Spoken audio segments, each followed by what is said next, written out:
यहाँहरूलाई smart education YouTube च्यानलमा स्वागत छ। आज मैले बिएड फर्स्ट इयरमा नेपाली कम्पलसरी नेपाली अथवा अनिवार्य नेपालीमा सोधिने 5 नम्बरको महत्त्वपूर्ण क्वेसन लिएर उपस्थित भइसकेको छु।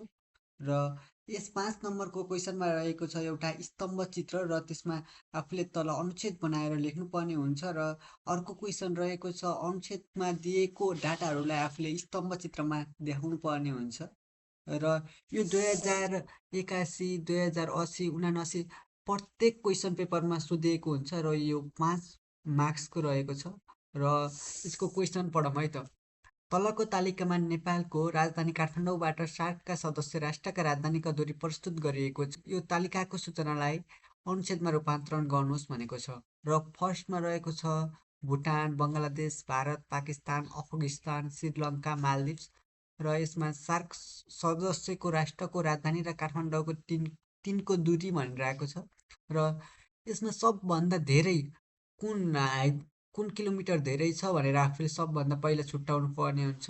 र यसमा सबभन्दा धेरै रहेको छ मालदिभ्स र माले 2760 किलोमिटर। माले 2760 किलोमिटर रहेको छ। र सबैभन्दा थोरै रहेको छ भुटान थिम्पू 400 किलोमिटर रहेको छ। र हामीले दिएको यो टेबलको डाटालाई हामीले अनुच्छेदमा कसरी प्रमाणित गर्न सकिन्छ भने मैले हजुरहरूलाई यहाँ देखाउन गइरहेको छु। सार्क सदस्य राष्ट्रको राजधानी र काठमाडौँबाट तिनको दूरी भनेर माथि लेख्ने र तल प्रस्तुत तालिकामा नेपालको राजधानी काठमाडौँबाट सार्कका अन्य सदस्यका राष्ट्रका राजधानीहरूको दूरी देखाइएको छ। तलका अनुसार काठमाडौँबाट सबैभन्दा नजिक भुटानको राजधानी थिम्पू रहेको छ जसको दूरी 400 किलोमिटर छ। र हामीले यो तालिकामा पनि देख्न सकिन्छ सबभन्दा नजिकको दूरी रहेको छ 400 किलोमिटर होइन। अन्त्यत अब त्यसपछि हामीले के लेख्ने त भन्दाखेरि त्यसैले बङ्गलादेशको राजधानी ढाका 664 किलोमिटर, भारतको राजधानी नयाँ दिल्ली 790 किलोमिटर र पाकिस्तानको राजधानी इस्लामाबाद 1380 किलोमिटरको दूरीमा अवस्थित छ। यसै गरी अफगानिस्तानको राजधानी काबुल 1710 किलोमिटर र श्रीलङ्काको राजधानी कोलम्बो 2320 किलोमिटर टाढा रहेका छन्। र सार्क राष्ट्रको काठमाडौँबाट सबैभन्दा टाढाको मालदिभ्सको राजधानी माले रहेको छ जसको दूरी 2700 किलोमिटर छ। हजुरहरूले यसलाई कम्पेरिजन गरेर पनि लेख्न सक्नुहुन्छ, तर मैले यो स्टेप बाई स्टेप लेखेको छु। एउटा 5 नम्बरको क्वेसन यति लेख्नुभयो भने हजुरहरूको 5 नम्बर अनिवार्य हुन्छ। र अर्को रहेको छ यसमा अरमा हुने क्वेसन अथवा तलको अनुच्छेदमा दिएका सूचनालाई स्तम्भ चित्रमा रूपान्तर गर्नुहोस्। यसमा एउटा अनुच्छेद दिएको छ र हामीले यसलाई स्तम्भ चित्रमा देखाउनु पर्ने हुन्छ।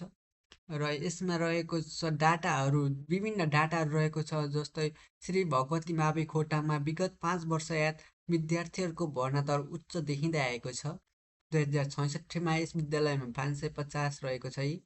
2067मा 661, 2068मा 627, 2069मा 788, 2070मा 853 र सबभन्दा थोरै रहेको छ 2066मा होइन। र सबभन्दा धेरै रहेको छ कुनमा त भन्दाखेरि 2069मा रहेको छ। होइन 2070मा रहेको छ 853। र यसलाई हामीले स्तम्भ चित्रमा कसरी देखाउने त भन्दाखेरि अब यो तथ्याङ्कलाई डाटालाई पहिला टेबलमा झिक्ने है त। कसरी भन्दा अनुच्छेदमा 2066, 550, 2067 यसरी झिक्ने। र यसरी झिकिसकेपछि हामीले स्तम्भ चित्र कसरी बनाउने त भन्दाखेरि स्केल निर्धारण गरे पहिला वाइ एक्सिसमा एक्सिएम मान्न सक्नुहुन्छ। जस्तै अब त्यो ग्राफ पेपर हुन्छ नि त, त्यसरी नै त्यो कपीको लाइनमा एक्सिएमलाई 1 मान्ने र अक्षरहरूलाई वर्षहरू मान्ने। 2066, 67 त्यो वर्षहरू मान्ने। र वाइ एक्सिसमा हामीले जुन वाइ एक्सिसमा हामीले 0बाट सुरु गर्ने, जस्तै 100, 0, 100, 200, 3 त्यसरी लगायो हामीले सजिलो हुन्छ। मैले यहाँ बनाएर पनि देखाइरहेको छु, हजुरहरूले हेर्न सक्नुहुन्छ। यसरी बनाउने स्तम्भ चित्र। तल दिएको रेखाचित्र ग्राफमा तेर्सो अक्षर एक्स एक्सिसमा वर्ष विक्रमसम्म, ठाडो अक्षरमा वाइ एक्सिस र विद्यार्थीको सङ्ख्यालाई राखिएको छ। हेर्न सक्नुहुन्छ हजुरले। 2066मा 550 भनेको थियो चार्टमा, 2067, 2068, 2069 एन्ड 2070 यसरी नै गर्ने।